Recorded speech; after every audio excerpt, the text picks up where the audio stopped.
Morning बच्चों।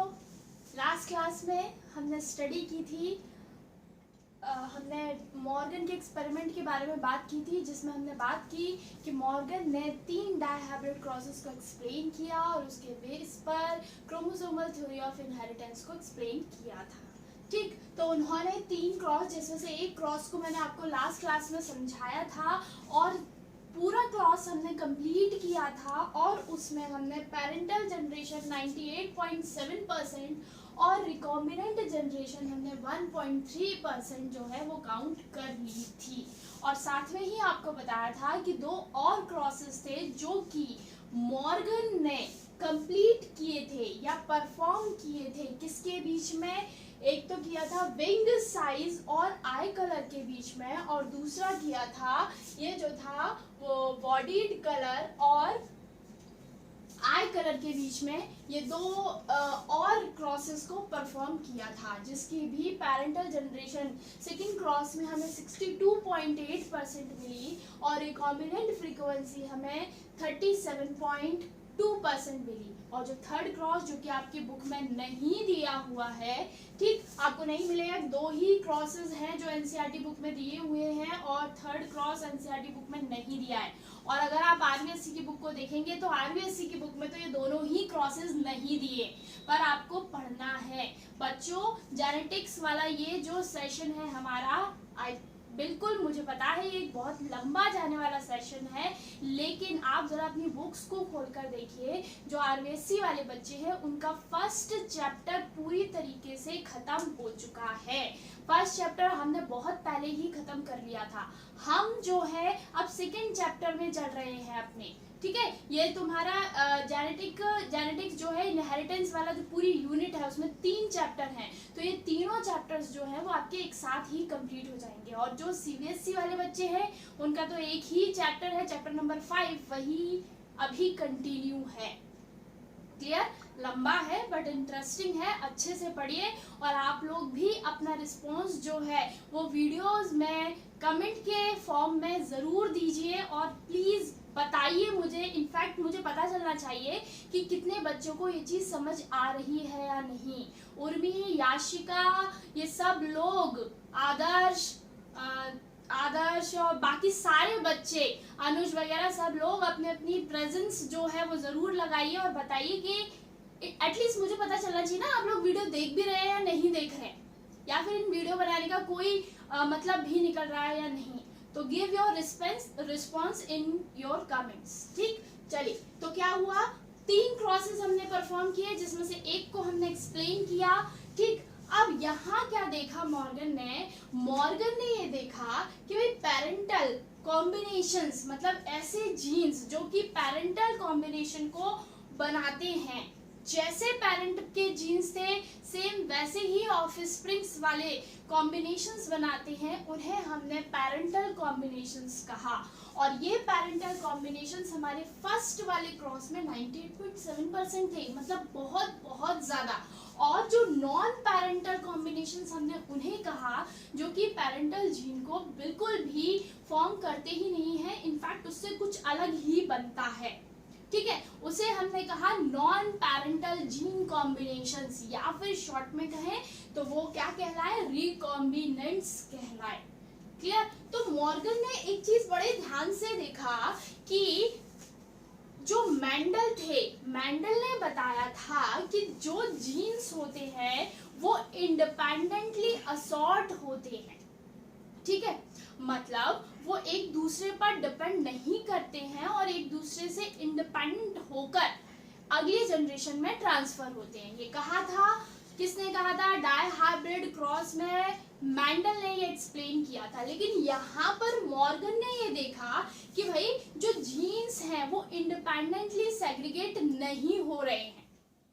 जो jeans हैं वो इंडिपेंडेंटली सेग्रीगेट नहीं हो रहे, मतलब 2 जीन्स ऐसे हैं जो अलग होना पसंद नहीं कर रहे हैं। ठीक है, तो फर्स्ट क्रॉस में हमें एक जीन मिला Y और दूसरा हमारा जो कैरेक्टर था वो था W। Y हमने किसके लिए यूज किया था भाई? Y हम बॉडी कलर के लिए ले रहे थे, येलो एंड दूसरा कौन सा कलर था हमारा?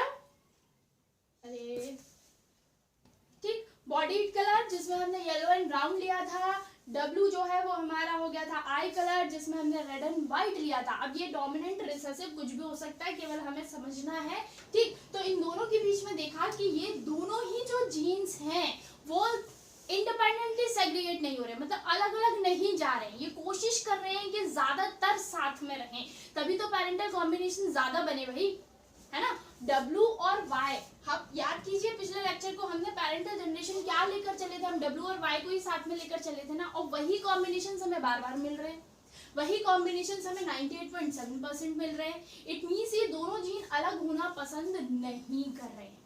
क्लियर। अब ऐसे इसमें देखते हैं हम सेकेंड क्रॉस में इन्होंने इसी थ्योरी को अप्लाई किया, तो उन्होंने देखा कि भाई यहाँ पर तो ऐसा कुछ नहीं हो रहा है, पेरेंटल कॉम्बिनेशन पिछले क्रॉस के कंपैरिजन में कैसे हो गए, कम हो गए, 62.8% हुआ, और रिकॉम्बिनेंट्स कितने बने, 37.2%, मतलब recombinants non parental gene combination बढ़ गया, मतलब इसमें जीन जो है वो साथ साथ रहना पसंद नहीं कर रहे हैं, ज्यादा अलग हो रहे हैं। अगले क्रॉस में उन्होंने और कुछ और ही देखा कि ये जीन तो और दूर दूर ट्रांसफर हो रहे हैं।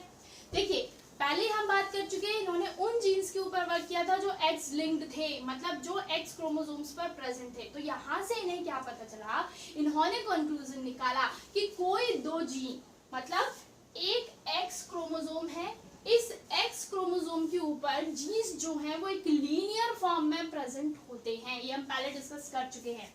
जीन्स जो हैं वो किस फॉर्म में प्रेजेंट होते हैं, लीनियर फॉर्म में प्रेजेंट होते हैं। क्लियर। फिर इन्होंने देखा कि दो जीन्स ऐसे हैं जो अलग होना पसंद नहीं कर रहे हैं, तो हमने माना कि Y ये हो सकता है, W ये हो सकता है, ठीक है। तीसरा जीन हमने कौन सी बात की थी, M की बात की थी, जो अलग हो रहा था। क्लियर। तो यहाँ इन्होंने बड़ी अच्छी बात बताई, इन्होंने ये बताया कि दो जीन जो हैं वो फिजिकली एसोसिएटेड है। कैसे हैं, फिजिकली एसोसिएटेड, मतलब वो एक साथ रहना पसंद कर रहे हैं, तो मीन्स पास पास होंगे, उन्हें अलग अलग होना पसंद नहीं है, एक साथ अगली जनरेशन में ट्रांसफर होना चाहते हैं। क्लियर। और यही फिजिकल एसोसिएशन जो है वो टर्म कहलाई लिंकेज। क्या कहलाई, लिंकेज। तो इन्होंने ये बताया कि एक ही क्रोमोसोम पर जितने भी जीन्स प्रेजेंट होते हैं ये आपस में लिंक्ड होते हैं, आपस में जुड़े हुए होते हैं, ठीक है। जिन जीन्स के बीच की डिस्टेंस कम होगी, ये बहुत ज्यादा हाईली लिंक्ड होते हैं, जिनमें रिकॉम्बिनेशन का काउंट जो है वो बहुत कम बनेगा। मतलब वो दो जीन जो आपस में बहुत पास पास हैं, जिनके बीच की डिस्टेंस बहुत कम है, उनमें रिकॉम्बिनेशन क्या होगा, बहुत ज्यादा कम। और वो जीन जिनके बीच की डिस्टेंस बहुत ज्यादा है, उनमें रिकॉम्बिनेंट्स कैसे बनेंगे, बहुत ज्यादा फॉर्म होंगे। तो किस चीज पर इन्होंने एक नई टर्म को दिया, वो टर्म था लिंकेज। और इन्होंने बताया कि लिंकेज ही है जो कि मेंडल के डायहाइब्रिड क्रॉस का क्या है भाई, डायहाइब्रिड क्रॉस को फॉलो नहीं करता है, बिल्कुल फॉलो नहीं करता है वो। भाई मेंडल ने साफ साफ कहा था कि सारे जीन्स जो हैं इंडिपेंडेंटली सेग्रीगेट होते हैं, लेकिन यहाँ पर ऐसा कुछ नहीं हो रहा। मेंडल वर्क और करते, शायद उन्हें भी ये चीज मिल जाती, लेकिन उन्होंने काम को आगे नहीं बढ़ाया। तो मॉर्गन ने इस चीज को बहुत अच्छे से एक्सप्लेन किया और उन्होंने बताया कि जीन्स के बीच की जितनी कम डिस्टेंस होगी वो उतना ही इंडिपेंडेंटली असॉर्ट नहीं होंगे। अगर उनके बीच में डिस्टेंस बहुत ज्यादा होगी तो वो अलग अलग जनरेशंस में ट्रांसफर हो सकते हैं, ठीक है। और इसी को कहा गया लिंकेज। तो लिंकेज क्या हुआ, ऐसे दो जीन्स, फिजिकली एसोसिएटेड जीन्स जो कि केवल एक ही क्रोमोसोम्स पर प्रेजेंट है, मतलब हम दो क्रोमोसोम की बात नहीं कर रहे, एक ही क्रोमोसोम पर जितने भी जीन्स प्रेजेंट होंगे वो सारे के सारे जीन्स लिंक्ड जीन्स कहलाएंगे। एक क्रोमोसोम पे दो होमोलॉगस स्ट्रैंड की बात मत कीजिएगा, एक ही भाई, एक क्रोमोसोम ये हो गया, दूसरा क्रोमोसोम ये हो गया। हम जानते हैं कि हमारे अंदर या किसी भी ऑफस्प्रिंग के अंदर जो क्रोमोसोमल पेयर क्रोमोसोम्स का जो पेयर ट्रांसफर होता है उनमें से एक क्रोमोसोम पैटर्नल होता है, दूसरा क्रोमोसोम मैटरनल होता है। मतलब एक क्रोमोसोम कहाँ से आया है, फादर से आया है, दूसरा क्रोमोसोम कहाँ से आएगा, मदर से आया है। ठीक है, इसीलिए वो क्या हो जाते हैं भाई, फिजिकली सेग्रीगेट हो जाते हैं, इसीलिए हमें अलग अलग कैरेक्टर्स मिल पाते हैं। एक क्रोमोसोम मदर से आया, एक क्रोमोसोम फादर से आया, दोनों ने आपस में क्या बना लिया, एक होमोलोगस क्रोमोसोम को फॉर्म कर लिया। क्लियर है। अब उन्हीं के साथ जो भी क्रोमोसोम स्ट्रैंड फादर से ट्रांसफर हुआ, वो क्रोमोसोमल स्ट्रैंड के ऊपर जितने भी जीन्स थे वो सारे के सारे लिंक्ड थे। कैसे थे, सारे के सारे लिंक्ड थे। लिंकेज अभी बताया, एक क्रोमोसोम पर प्रेजेंट जितने भी जीन्स होंगे सारे लिंक्ड होंगे। अब इन्होंने अगला कंक्लूजन ये बताया कि कुछ जीन्स बहुत ज्यादा पास पास होते हैं जो कि हाईली लिंक्ड होते हैं, कुछ जीन्स के बीच की डिस्टेंस ज्यादा होती है जो कि कैसे होते हैं, लूजली लिंक्ड होते हैं। ठीक है, अब जैसे हम इसकी बात करें W और Y की, तो ये कैसे हो गए, हाईली लिंक्ड,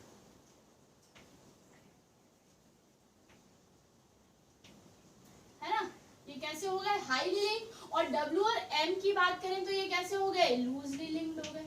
ये ज्यादा डिस्टेंस है ना इनके बीच में। क्लियर है, समझ में आया लिंकेज। तो लिंकेज क्या हो गया, एक ही क्रोमोसोम्स पर प्रेजेंट जीन्स लिंक्ड जीन्स कहलाते हैं।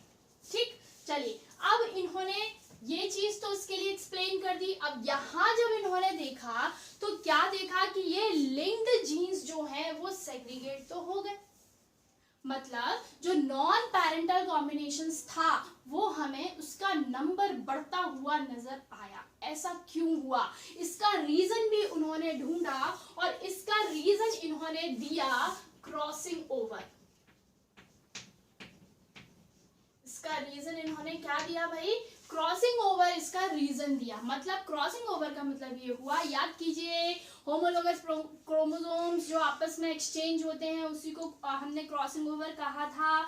दोनों अपने अपने स्ट्रैंड्स को क्या करते हैं, एक्सचेंज करते हैं। जिस पॉइंट पर क्रोमोसोम अटैच्ड होता है उसे हम काइज़माटा पॉइंट कहते हैं। ये जो क्रॉसिंग ओवर है वो एक से ज्यादा जगह पर हो सकती है। सारी चीजें आपको एक्सप्लेन कर दी हैं। मतलब क्या हुआ कि इतना हिस्सा जो है वो आकर यहाँ ये वाला सेक्शन आ जाए और यहाँ पर हमारा व्हाइट वाला सेक्शन आ जाए, तो ये क्या हो गया, क्रॉसिंग ओवर हो गया, जिसकी वजह से इस वाले क्रोमोसोम के कुछ जीन्स जो है वो दूसरे वाले क्रोमोसोम के पास ट्रांसफर हो जाते हैं, है ना। अब ये जो व्हाइट वाला क्रोमोसोम था वो किसके साथ ट्रांसफर हो गया, ब्लू वाले के साथ ट्रांसफर हो गया, इसी को क्रॉसिंग ओवर कहा।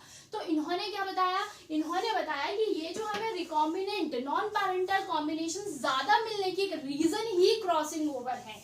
कैसे है भाई क्रॉसिंग ओवर, उन्होंने एक्सप्लेन किया कि भाई लीजिए एक क्रोमोसोम लेते हैं हम, क्रोमोसोम लिया, इस पर हमने जीन्स को लीनियर फॉर्म में रिप्रेजेंट किया, जहां पर जीन प्रेजेंट होता है उस जगह को लोकस कहते हैं। तो यहाँ पर हमारा A B C D E F G और H, ठीक है, ये कुछ जीन्स जो है वो एक क्रोमोसोम पर प्रेजेंट है। क्लियर। अब हम देखिए सबसे ज्यादा डिस्टेंस जो है वो आपको A और H जीन के बीच में दिखाई दे रही है। तो कहीं से भी इस क्रॉसिंग ओवर में आप कहीं से भी, सॉरी इस क्रोमोसोम में आप कहीं से भी क्रॉसिंग ओवर को परफॉर्म कीजिए, कहीं से भी कीजिए, क्या होगा, अब यहां से कट सकता है, ठीक है, यहाँ से क्रॉसिंग ओवर परफॉर्म हो सकती है, यहाँ से क्रॉसिंग ओवर परफॉर्म हो सकती है। मतलब कहीं से भी क्रॉसिंग ओवर परफॉर्म हो, A और H को तो अलग होना ही है, कुछ भी कर लीजिए आप। क्रॉसिंग ओवर आप A और B के बीच में कराइए तब भी H से वो अलग होगा 100%, है ना। यहाँ भी होगी क्रॉसिंग ओवर तो भी A और H जो है वो दोनों क्या हो जाएंगे, सेपरेट हो जाएंगे, अलग अलग हो जाएंगे। तो क्या कंक्लूजन निकला इससे कि क्रॉसिंग ओवर, ठीक है, उन जीन्स को आसानी से अलग कर सकता है जिनके बीच में डिस्टेंस ज्यादा होती है, ठीक है। जो जीन्स ज्यादा दूरी पर प्रेजेंट होते हैं लेकिन एक ही क्रोमोसोम पर, उन पर क्रॉसिंग ओवर आसानी से अप्लाई हो सकती है। अब देखिए क्रॉसिंग ओवर A और B के बीच में होने की पॉसिबिलिटी बहुत कम है, क्यों कम है? क्योंकि ये हाईली लिंक्ड जीन है भाई, ये एक दूसरे को बहुत अच्छे तरीके से अट्रैक्ट किए हुए हैं, तो यहाँ पर क्रॉसिंग ओवर होना बहुत कम पॉसिबल है। लेकिन यहाँ क्रॉसिंग ओवर होना बहुत आसान है, क्योंकि जी और ए के बीच में अच्छा खासा डिस्टेंस है और ये हाईली लिंक्ड नहीं है, ये लूजली लिंक्ड जीन्स हैं, तो इन्हें अलग कर पाना बड़ा आसान होगा। क्लियर है? तो क्रॉसिंग ओवर के कारण ही लिंक्ड जीन्स जो हैं वो सेपरेट हो जाते हैं। क्रोमोसोमल थ्योरी क्या थी हमारी? क्रोमोसोमल थ्योरी ऑफ इनहेरिटेंस क्या था? यही तो था कि क्रोमोसोम्स जो हैं वो एक व्हीकल है और उसके ऊपर जीन्स जो है वो पैसेंजर बन के बैठे हुए हैं। जहां जहां व्हीकल जा रहा है वहां वहां पैसेंजर ट्रांसफर हो रहे हैं, लेकिन सभी पैसेंजर एक ही जगह पर नहीं पहुंचते। सभी पैसेंजर एक ही जगह पर नहीं पहुंचते, या फिर सारे के सारे जीन्स जो हैं वो अगली जनरेशन में एज इट इज ट्रांसफर नहीं होते। क्यों? रीजन क्रॉसिंग ओवर है। रीजन क्या है क्रॉसिंग ओवर? क्योंकि यहाँ से क्रॉसिंग ओवर होकर ये वाला जो सेक्शन है वो दूसरे क्रोमोसोम के साथ अटैच्ड हो जाता है और किसी और क्रोमोसोम का सेक्शन आकर यहाँ जुड़ जाता है, तभी तो वेरिएशंस मिलते हैं। अगर ऐसा ना हो तो पेरेंटल जनरेशन, F1 जनरेशन और F2 जनरेशन या F3 जनरेशन, किसी भी जनरेशन में हमें कोई भी डिफरेंस देखने को मिलेगा ही नहीं। वेरिएशन ही नहीं मिलेंगे, वेरिएशन नहीं मिलेगा, इवोल्यूशन नहीं होगा, खत्म हो गया सारा चीज, है ना। तो यहाँ पे क्या हुआ? Crossing over linkage I think आपको क्लियर हो चुका होगा। एक ही क्रोमोसोम पर प्रेजेंट, एक ही क्रोमोसोम पर प्रेजेंट जितने भी जीन्स हैं वो सारे जीन्स लिंक्ड जीन्स कहलाएंगे, और लिंकेज को तोड़ने का रीजन या लिंकेज को खत्म करने का जो कारण है वो क्या है? क्रॉसिंग ओवर ही है। क्रॉसिंग ओवर डिस्टेंस पर जो जीन्स प्रेजेंट होंगे उनमें क्रॉसिंग ओवर इजीली परफॉर्म होती है। हाईली लिंक्ड जीन या जिनके बीच में डिस्टेंस बहुत कम होगी उन पर क्रॉसिंग ओवर कम परफॉर्म हो पाती है। ठीक, तो ये दो बातें जो है वो मॉर्गन ने एक्सप्लेन की। ठीक है, चलिए अब मॉर्गन के ही एक स्टूडेंट थे, one of the intelligent student जिनका नाम था अल्फ्रेड स्टर्टिवेंट। ठीक, जिनका नाम क्या था? अल्फ्रेड स्टर्टिवेंट था। इन्होंने क्या किया? वो भी इन्हीं के साथ फ्लाई रूम में काम किया करते थे। इन्होंने बड़ी अच्छी एक चीज को एक्सप्लेन किया, वो था जीन मैप। ठीक है, इन्होंने क्या बताया? जीन की मैपिंग कर दी इन्होंने। कैसे की भाई? और ये जीन मैप क्या होता है?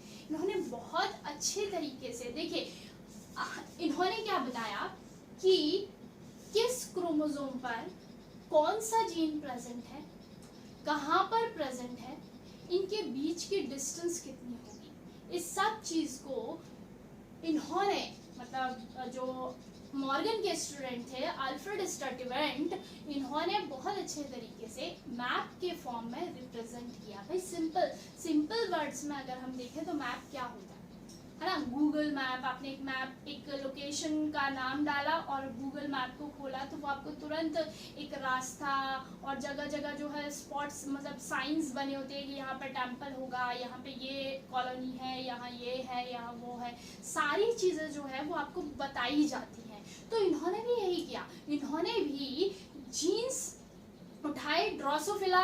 भाई ड्रोसोफिला के पास क्रोमोसोम कितने होते हैं? टोटल 8 क्रोमोसोम्स होते हैं। तो उन्होंने ड्रोसोफिला के 8 क्रोमोसोम को बड़े अच्छे से मैप किया और उनके ऊपर जीन्स किस फॉर्म में, भाई देखिए हमने अभी बात की Y, W और M, 3 जीन्स की बात की थी। भाई ये 3 ही जीन्स तो हमें पता है, लेकिन ये किस सीक्वेंस में प्रेजेंट है, कहाँ प्रेजेंट है? W यहाँ होगा, Y होगा यहाँ, W होगा, M होगा, हमें नहीं पता था, हम नहीं बता पा रहे थे कि कहाँ, किस वे में, किस फॉर्म में ये तीनों जीन्स प्रेजेंट होंगे। लेकिन इस चीज को सॉल्व कर दिया किसने? अल्फ्रेड स्टर्टिवेंट, जो कि मॉर्गन के बहुत अच्छे स्टूडेंट थे और उन्हीं के साथ काम किया करते थे, और जिसे उन्होंने नाम दिया जीन मैप। इसे लिंकेज मैप भी कहा जाता है, जिसको मैं आगे एक्सप्लेन करूंगी। हम देखेंगे, हम इससे रिलेटेड कुछ क्वेश्चंस भी सॉल्व करेंगे, न्यूमेरिकल्स भी सॉल्व करेंगे कि जीन मैप कैसे बनाया जाता है, हम इन सारी चीजों को एक्सप्लेन करने वाले हैं। ठीक है, चलिए अब आगे बात करते हैं, हम अपने अगले टॉपिक की तरफ बढ़ते हैं। चलिए, तो ये तो बात हमारी खत्म होती है मॉर्गन की। ठीक, अब हम थोड़ा सा अपने सिलेबस से हटते हैं और एक नई चीज को और सीखेंगे कि भाई देखिए, मॉर्गन ने लिंकेज और क्रॉसिंग ओवर को जरूर एक्सप्लेन किया था, लेकिन मॉर्गन से पहले दो साइंटिस्ट और थे जिनका नाम था Bateson and Punnett. Bateson and Punnett, ठीक है। इन्होंने भी जो है इन क्रोमोसोम्स पर वर्क किया और इन्होंने सबसे पहले लिंकेज और क्रॉसिंग ओवर को खोजा था। लेकिन लिंकेज और क्रॉसिंग ओवर एग्जैक्टली इनके नाम नहीं दिए थे, इन्होंने कपलिंग और रिपल्सन दो नए वर्ड्स दिए, ठीक है। तो मॉर्गन ने इन्हीं की स्टडी को थोड़ा सा और एक्सप्लेन किया और एक नए फॉर्म में रिप्रेजेंट किया, ठीक। तो इन्होंने किस पर काम किया था? इन्होंने जो अपना काम किया था वो किसी इंसेक्ट के ऊपर ना करते हुए एक प्लांट के ऊपर काम किया था, और वो प्लांट था स्वीट पी, ठीक है। वो प्लांट क्या था? स्वीट पी, और इसका जो साइंटिफिक नेम है वो था लथायरस, लथायरस ओडोरेटस।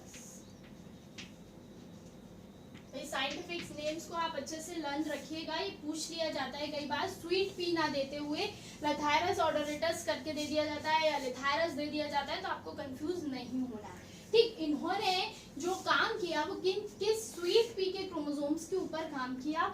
लथायरस ओडोरेटस इनका साइंटिफिक नेम था, ठीक है। अब इन्होंने क्या काम किया? इन्होंने इस प्लांट के फ्लावर के कलर, इन्होंने भी डायहाइब्रिड क्रॉस ही कराया था भाई। इन्होंने इस प्लांट के फ्लावर के कलर और पोलन ग्रेन के साइज, दो कैरेक्टर लिया। एक तो पोलन ग्रेन का साइज लिया और दूसरा लिया फ्लावर का कलर, फ्लावर कलर, ठीक है। और दूसरा जो कैरेक्टर लिया वो दूसरा कैरेक्टर था size of pollen grain, pollen grain size, ठीक है। जो फ्लावर कलर थे वो दो थे, एक कलर जो था वो था ब्लू और दूसरा था रेड। ब्लू जो कि कैपिटल बी से इन्होंने डिनोट किया, और दूसरा जो था वो था रेड, जिसे इन्होंने स्मॉल बी से रिप्रेजेंट किया। पोलन ग्रेन के साइज की बात करें तो पोलन ग्रेन जो डोमिनेंट था वो लॉन्ग था, जिसे कैपिटल एल से इन्होंने डिनोट किया, और जो दूसरा कैरेक्टर था वो था राउंड, जिसे स्मॉल एल से रिप्रेजेंट किया। इनके बीच में मैंडल ने बैटसन और प्यूनेट ने डायहाइब्रिड क्रॉस को परफॉर्म करवाया। तो डायहाइब्रिड क्रॉस जो था वो ब्लू कलर्ड फ्लावर और लॉन्ग पोलन ग्रेन के बीच में, ठीक है। पहला जो हमारा पैरेंटल जनरेशन का पेरेंट हुआ वो कैसा हुआ? ब्लू कलर फ्लावर और लॉन्ग पोलन ग्रेन, जिसकी क्रॉसिंग इन्होंने करवाई रेड कलर्ड फ्लावर और राउंड पोलन ग्रेन। भाई याद कीजिए मेंडल का डायहाइब्रिड क्रॉस, तो मेंडल का जो डायहाइब्रिड क्रॉस है उसमें वो हमेशा होमोजाइगस पेरेंट को ही लेकर चलते थे। हमने भी यहाँ पर मतलब बैटसन और प्यूनेट ने भी होमोजाइगस पेरेंट को ही लेकर चले। तो ये हो गई हमारी पेरेंटल जनरेशन, ठीक है। अब इसके गैमीट्स फॉर्म किए, यहाँ क्या मिलेगा? Capital B small L, small B small L, F1 generation मिली हमें, capital B small B, capital L small L. इसमें कोई प्रॉब्लम होनी नहीं चाहिए, हम पहले ही पढ़ चुके हैं इन सब चीजों को। और ये रही हमारी F1 जनरेशन, जिसमें हमें सारे के सारे प्लांट कैसे मिलेंगे? ब्लू कलर मिलेगा और लॉन्ग पोलन ग्रेन मिलेगा। कैपिटल बी भाई डोमिनेंट है, तो कैसा मिला हमें? ब्लू कलर का तो फ्लावर मिला सभी का, है ना। ब्लू कलर का क्या मिला हमें? फ्लावर मिला, और पोलन ग्रेन लॉन्ग, ठीक है। तो यहाँ हमारी F1 जनरेशन बनती है। अब F1 इस क्रॉस के बाद इन्होंने सेल्फिंग ना कराते हुए इन्होंने यहाँ पर टेस्ट क्रॉस को अप्लाई किया। किसको अप्लाई किया? टेस्ट क्रॉस को। तो टेस्ट क्रॉस आगे किया इन्होंने, और इस टेस्ट क्रॉस में क्या किया? टेस्ट क्रॉस क्या होता है? F1 कंडीशन और होमोजाइगस रिसेसिव पेरेंट के बीच क्रॉसिंग। तो F1 कंडीशन हमारी क्या थी? B स्मॉल l, इसकी क्रॉसिंग होमोजाइगस रिसेसिव पेरेंट के साथ करवानी है। करवा दिया भाई हमने, बिल्कुल। अब गैमीट्स का फॉर्मेशन कीजिए। यहाँ हमें गैमीट कितने मिलने वाले हैं? यहाँ हमें गैमीट 4 गैमीट्स मिलेंगे और यहाँ पर हमें एक ही गैमीट मिलेगा। और यहाँ पर अब यहाँ समझने वाली बात है, मेंडल को जब मेंडल ने डायहाइब्रिड क्रॉसेस में टेस्ट क्रॉस को परफॉर्म कराया था, तब मेंडल को 1:1:1 और 1:1 मिला था। ठीक है, फिनोटाइपिक रेशो उन्हें क्या मिला? 1:1:1 लेकिन जब ये बैटसन और प्यूनिट ने जब इस क्रॉस को परफॉर्म किया तो उन्हें अपने इस क्रॉसिंग में जो रेशो मिला वो 7:1:7 मिला। ठीक है, क्या मिला? 7:1:1:7। मतलब इन्हें क्या क्या मिला? अच्छा देखिए, यहाँ हम इस क्रॉस को अब आगे बढ़ाते हैं और इन जीनोटाइपिक रेशो को भी ढूंढते हैं। हाँ भाई, गैमीट का फॉर्मेशन कीजिए। यहाँ पे क्या बनेगा? Capital B capital L, capital B small L, है ना, small L capital L, small B small L. ये 4 गैमीट यहाँ बने और यहाँ गैमीट बी और एल बना। इसकी अब हम क्रॉसिंग करवाएंगे तो बनाएंगे हम अपना प्यूनिट स्क्वायर। तो इस प्यूनिट स्क्वायर को फॉर्म करो।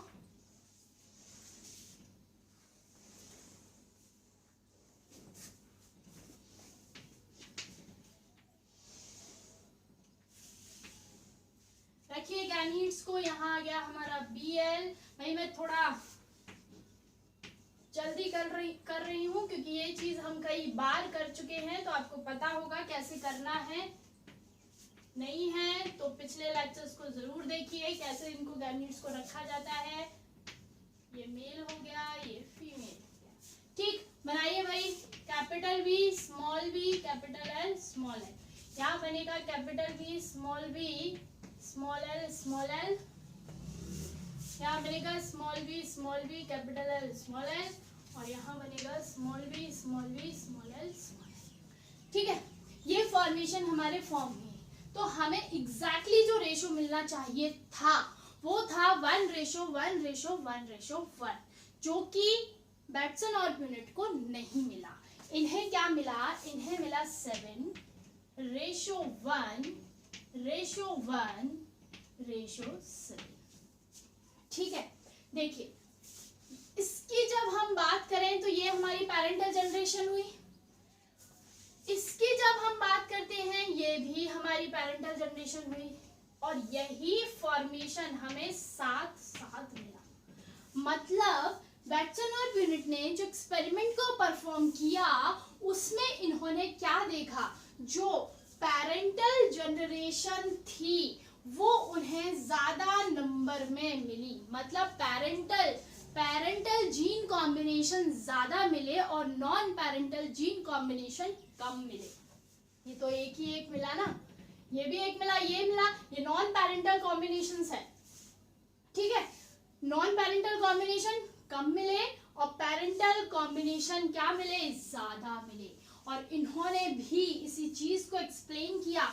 इन्होंने क्या बताया कि भाई इस टेस्ट क्रॉस में जो रेशो हमें मिला 7:1:7, ये जो है वो क्लियरली इंडिकेट करता है कि जो दो जीन हैं B और L और स्मॉल b और कैपिटल L, ये दोनों जीन जो हैं वो एक दूसरे से अलग नहीं होना चाहते हैं। वो हमेशा साथ में ही अगली जनरेशन में ट्रांसफर होना चाहते हैं। और उन्होंने इस फिनोमिना को कपलिंग कहा। क्या कहा?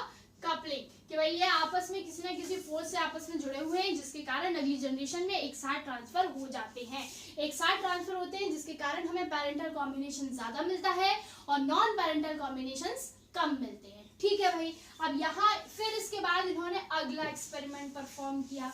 कपलिंग याद रखिएगा,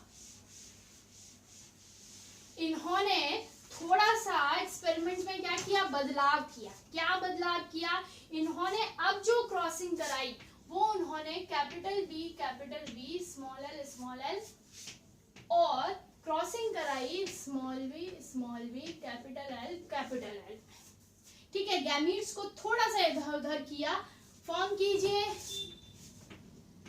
बी एल, गैमीट्स का फॉर्मेशन, स्मॉल एल, बनी F1 जनरेशन, वही बनेगा जो हमारा पिछले वाले क्रॉस में बना था। ठीक है, सारे के सारे फ्लावर हमारे कैसे मिले, ब्लू कलर्ड और लॉन्ग पोलन ग्रेन वाले। फिर इन्होंने दोबारा से यहाँ पर टेस्ट क्रॉस को परफॉर्म कराया। टेस्ट क्रॉस किस किस के बीच में होगा, टेस्ट क्रॉस परफॉर्म होगा F1 जनरेशन और ये हो गई F1 जनरेशन और ये हो गई पेरेंटल जनरेशन। ठीक है, F1 जनरेशन और होमोजाइगस रिसेसिव पेरेंट। तो F1 जनरेशन हमारा कौन है और होमोजाइगस रिसेसिव पेरेंट हमारा ये होगा, ना कि ये होगा। रिसेसिव बच्चों कैपिटल एल डोमिनेंट है, हम इस पेरेंट को नहीं लेंगे यहाँ पर। Homozygous recessive parent test cross. ठीक है, तो हम यहाँ पर गैमीट स्मॉल एल लेंगे, ना कि कैपिटल एल। अगर कैपिटल एल लेंगे तो वो क्या हो जाएगा, डोमिनेंट हो जाएगा बच्चों। ठीक है, तो कंफ्यूजन नहीं बिल्कुल भी। गैमीट्स का फॉर्मेशन वही, हमारे 4 गैमीट बनेंगे। मैं डायरेक्ट यहाँ पर इस बॉक्स के अंदर लिख रही हूँ।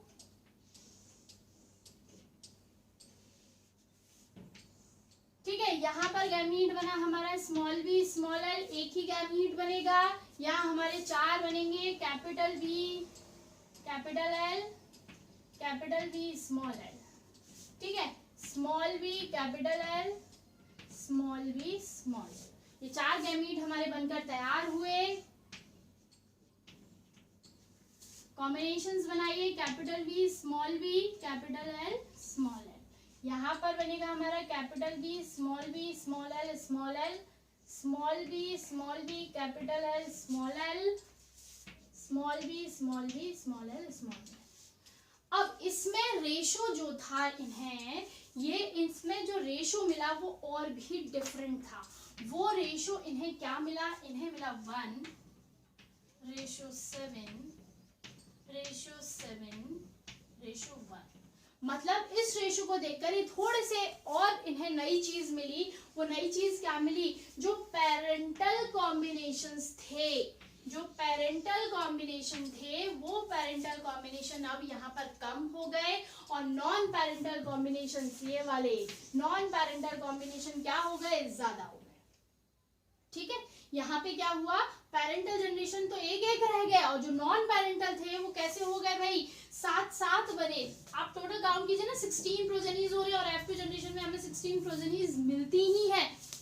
ठीक है, कितने हो गए, नॉन पेरेंटल जीन कॉम्बिनेशन ज्यादा, कितने 7 और 7 14 हो गए और जो पेरेंटल कॉम्बिनेशन थे वो मात्र 2 ही मिले हमें। यहाँ पर इन्होंने क्या बताया, इन्होंने बताया कि यहाँ पर जो 2 जीन्स थे, कैपिटल बी स्मॉल बी और जो दूसरा जीन हम ले रहे थे स्मॉल बी स्मॉल एल, ये दोनों जीन आपस में साथ रहना पसंद नहीं कर रहे, ये अलग अलग सेपरेट हो रहे हैं और बड़े आसानी से सेपरेट हो रहे हैं, जिसके कारण कॉम्बिनेशंस जो हैं वो नए मिल रहे हैं, रिकॉम्बिनेंट्स मिल रहे हैं, है ना, नॉन पेरेंटल मिल रहे हैं। इसीलिए तो रेशो 1:7:1 मिला। ठीक है, और इन्होंने इस फिनोमिना को नाम दिया रिपल्सन। इस फिनोमिना को क्या नाम दिया, रिपल्सन नाम दिया। और यही कपलिंग और रिपल्सन, ये दोनों ही जो फिनोमिना थे, ये दोनों ही आपस में मिलकर इन्होंने ही फॉर्म किया लिंकेज को। तो मॉर्गन से पहले रियलिटी में लिंकेज को डिस्कवर करने वाले जो थे वो वैटसन और प्यूनेट थे, बट उन्होंने एग्जैक्टली लिंकेज वर्ड का इस्तेमाल ना करते हुए कपलिंग और रिपल्सन दो वर्ड दिए थे, और कपलिंग और रिपल्सन से ही लिंकेज का फॉर्म हुआ। वही चीज ज्यादा एक्सप्लेन हुई। हालांकि लिंकेज वर्ड जो है वो मॉर्गन ने ही दिया था, उन्होंने ही इस वर्ड को, इस टर्म को एक्सप्लेन किया था, और दिया भी उन्होंने ही था, ठीक है। लेकिन इससे पहले वैटसन और प्यूनेट ने इसे एक्सप्लेन किया था in the form of coupling and repulsion, ठीक। चलिए, तो यहाँ पर मॉर्गन की कहानी होती है समाप्त। मॉर्गन पूरी तरह खत्म नहीं हुए हैं, है ना। अभी हम इनका नाम जो है वो आगे भी चलते रहेगा, बार बार इनका नाम आएगा। अभी तो अभी इनके स्टूडेंट की डिस्कवरी को भी हम जी मैप को भी पढ़ेंगे, तो कुछ चीज़ों को अभी हमें और पढ़ना है। लेकिन मॉर्गन ने जो डिस्कवरी हमें दी थी उनमें से दो को हम एक्सप्लेन कर चुके हैं। मॉर्गन ने एक और हमें फिनोमिना एक्सप्लेन किया, वो फिनोमिना था सेक्स लिंकेज, ठीक है। Sex linkage,